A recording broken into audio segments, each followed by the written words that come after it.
So Matt, to start off, how's the week of training been? Pretty positive. We had some honest discussions and meetings at the start of the week. Tried to get that out of the way as much as we could on Monday, to get out of players and staff's systems and everyone's system in relation to results at the weekend. And then it's been very much a case of getting our heads down and getting down to work. Positive training sessions Monday, Tuesday, assessing a couple physically as you always do, getting closer to the game, and then a little bit more on the tactical and opposition elements today. And like you said, have you seen a good reaction? Yes, on the whole, a bit of shakiness, which is understandable. You learn an awful lot as a manager about people and the people you're in charge of, on the back of a defeat like we had at the weekend, and the manner of it as well. So yeah, it's been an interesting week from my point of view, and seeing which players really want to stand up and be counted, put their hand up to play in this team, because we've been quite stable in terms of our selection, and quite consistent with it to date. But on the back of that, like I say, the performance and the result at the weekend, then changes are certainly needed.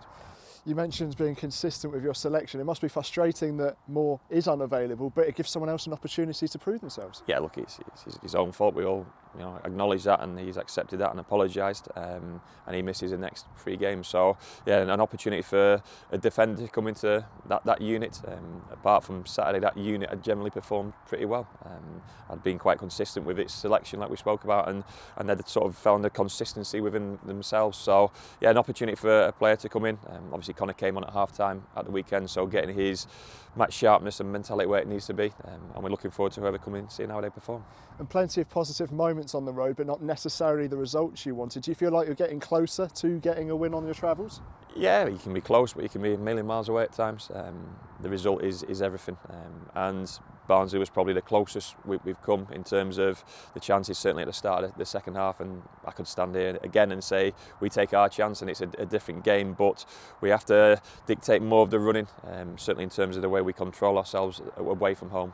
We've generally stood up to most that the opposition teams have thrown at us so far. It'll be a different test this weekend against a fantastic footballing team, some outstanding 1v1 players and one of the best attacking teams in the league, but we have to find more ways of affecting them and scoring more goals and creating more chances and finding a little bit of pressure. The moment you put pressure on the opposition away from home, then the whole feel of the stadium, like we felt last weekend, changes.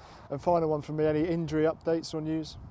Grant Ward's done a little bit of training this week, so does come back into contention. We'll see how he is tomorrow.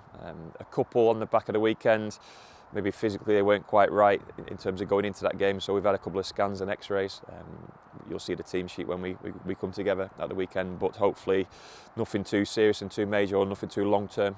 So generally a healthy group. Obviously Chrissy and Joel are the long term absentees, and then obviously we lose Taylor Moore for a period of time. So generally the group's in a good physical condition. We've also been in worse conditions at stages in my time as manager here, so that's certainly not an excuse, and hopefully they'll go out on a pitch and perform.